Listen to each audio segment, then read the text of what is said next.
It all started with a change of apartment. Our family moved to a new apartment in a newly built neighborhood. When we moved in, the building was almost empty. Our apartment was a corner one, on the first floor.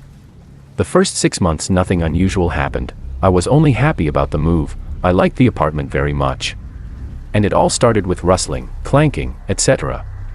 One evening, when everyone had already gone to bed, I distinctly heard shuffling footsteps from the corridor at the entrance to my room, and then a leisurely shuffling went back. But it could be written off as the stomping of neighbors from upstairs. If someone lived on the second floor, the nearest neighbors from upstairs lived on the third floor at that time. The next event happened later. I was coming home from school later than usual, at about 4 p.m., with a group of friends. I was about 700 meters away from home when my mother called me. The content of the conversation consisted of my mom calling the home phone, with someone picking up the receiver but not answering. She asked if I was home or if Dad was home. I replied that I wasn't home, and my dad wasn't home because his workday wasn't over yet. Even if he was home, I would have met him on the way home, but again, he wasn't home. All in all, I am shocked. Sharing the story with my friends, we rushed to my house. I opened the door, turned on the bathroom and toilet lights, looked around. But there were no people home, no signs of presence, everything in place. After that, there were rustles, creaks again. There was an occasion when we were having dinner, watching TV, and suddenly heard the sound of the front door opening. I was sent to check what was going on. The door was locked from the inside and could not open on its own. The next incident they told me about. I went home right after class to change my clothes and went back to school for extra classes. About 15 minutes after I left, a classmate calls me. She asked if I was home and if I could come out. I said I was at school, to which she replied that she was standing at my front door and heard some men yelling at my house. She said she didn't dare call the apartment, she thought I was being scolded. I was shocked. I told her there was no one home and there shouldn't be. About 5 minutes after this conversation, my best friend calls me. She lives in a neighboring building. She started telling the same story, said she met this classmate and suddenly interrupted her stories with a yell, "Your curtain just twitched."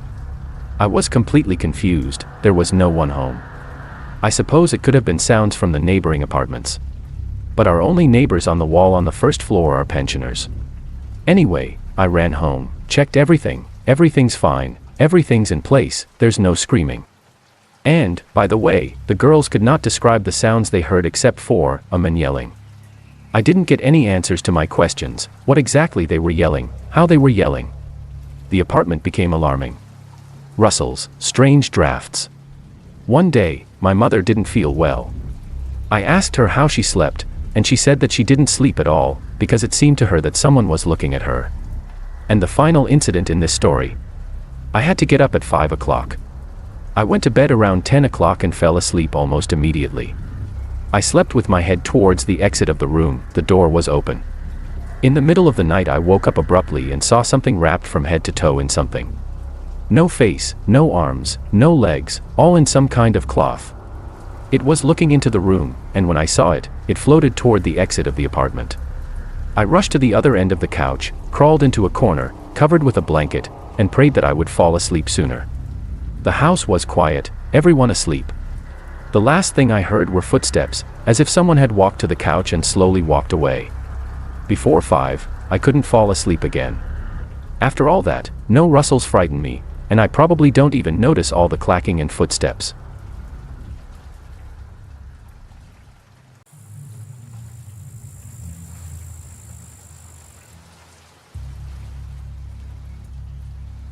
My name is Vlad. I live with my parents and my younger sister in an old 5-story building on the second floor. After the birth of Sophia, my sister, we decided to sell our old apartment and buy a new one, but we had maternity capital to the money from the old apartment. I was looking for an apartment because my parents worked hard to provide for the family. After a few days of searching, I got one good apartment, which was on the second floor of a 5-story building. But unlike our apartment, it was a new building. Having shown the ad to my parents, the general council decided to call and agree on what day we could see the apartment. My father called the number given in the ad. He was introduced to a nice, judging by the voice, girl, who explained that now is on the road, and if we want to see the apartment, we need to go to her neighbor on the floor, who lives across the street. My father agreed that we would come this Sunday, closer to 12 noon, and asked the girl to warn the neighbor about our visit.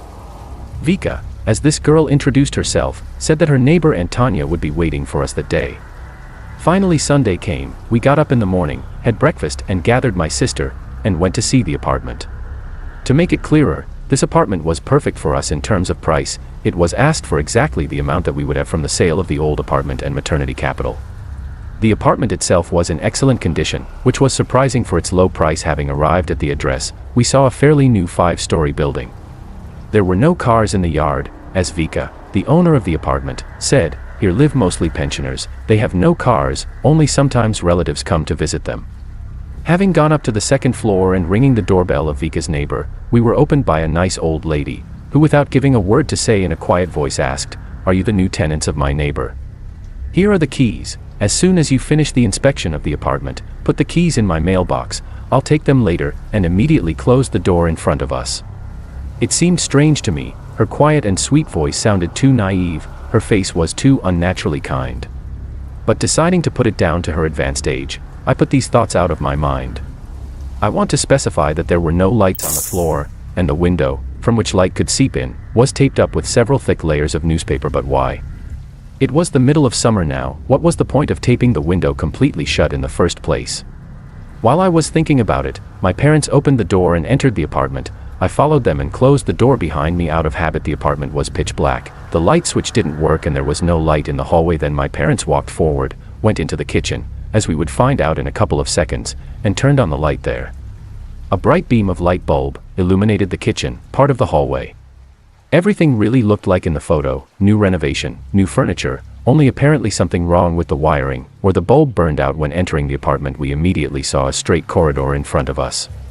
The kitchen was on the right side, almost at the very end of the corridor. There was another room in front of it, but the door to it was closed. On the left side was a separate shower room, a restroom, and a pantry. Opposite the front door, at the end of the hallway, was a hall. My parents were in the kitchen looking around. I felt uncomfortable in this one. The whole apartment looked so well maintained, although Vika said that no one had lived there for a long time. My sister suddenly shouted, "Look," and ran forward along the dark corridor, running into the hall. There was not a single ray of light in the hall, it was pitch black. Not knowing what to do, I followed my sister, but I was stopped by a sound. But wait, it wasn't a sound, it was a child's voice, my little sister's voice. It was coming from the bathroom. But how could that be? I saw with my own eyes as she ran into the hall. I go into the bathroom. There was no one there. A sink, a shower stall, a bathtub, and a voice, my sister's quiet voice whispering, "Help me." I start fidgeting around looking for where the sound is coming from. Finally I could make out that it was coming from underneath the bathtub, which was standing on some sort of high stand. I looked under it. There was a child sitting in a dark corner, but it wasn't my sister. It was a 2-year-old baby boy. I picked him up and walked out into the hallway. Vika never said a word about children. He couldn't have gotten here, the door was closed, and that grandmother never said a word about it, though maybe she forgot to tell us that her grandson was here. Why is he here alone, though? While I was thinking about it, I heard a chuckle in my head. I didn't know where it came from, but it was there. Then another one, and another.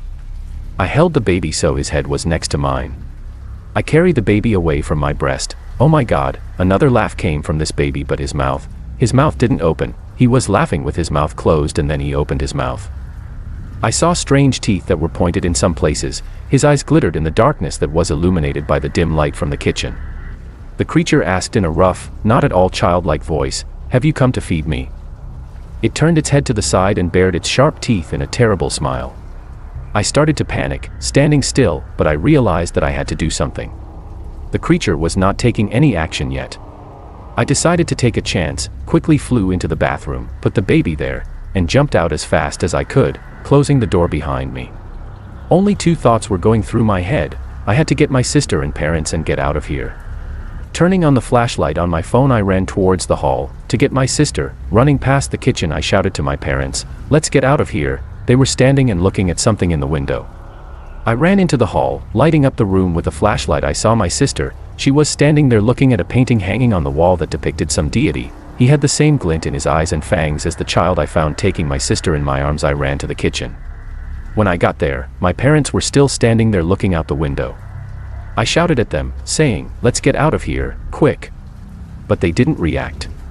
Then I walked closer to them. God, they had no pupils, the weight of their eyes were completely white, covered in some kind of film. I jerked back and looked at my sister. Instead of my sister, in her clothes was the child I had found in the bathroom. I threw the creature on the floor and rushed out of the apartment. I was about to run outside, but I rang the doorbell of the old woman who had given us the keys. Maybe she would know what was going on. She opened the door and again without saying a word asked, "Have you come to feed me?" I flinched back and slammed the door in the old woman's face. When I turned back I almost fainted. My parents, they stood in front of me and looked at me with their empty eyes. In their arms was the creature in the body of a child. They all started saying in one voice, "Have you come to feed us?" I don't remember how I managed to escape, how I ran out into the entrance and found myself already on the street, where there were many people. I couldn't catch my breath, my heart was beating wildly. I stood bent over, holding my heart. When I got up, I saw that all the passers-by were looking at me. They had no pupils, their empty eyes were looking in my direction, their mouths were open, and everywhere there was a chorus of voices that said only one thing, only one question: "Have you come to feed us?" I woke up, covered in sweat, my heart was pounding hard. Geez, it was just a dream, just a bad dream. Only we were really supposed to look at this apartment today. Okay, it was just a dream, nothing more. We arrived at the address. Dad said the landlady wasn't coming and handed the keys to her neighbor. He asked me to take the keys while they changed my sister who got car sick on the road. I went up to the second floor, rang the doorbell whose number my father had told me. An old lady opened the door, her head turned on its side. She smiled sweetly with her sharp teeth and asked, "Come to feed me?" That question rumbled in my head. I turned around. My parents were standing there, looking at me with empty eyes and repeating the same question: "Have you come to feed us?"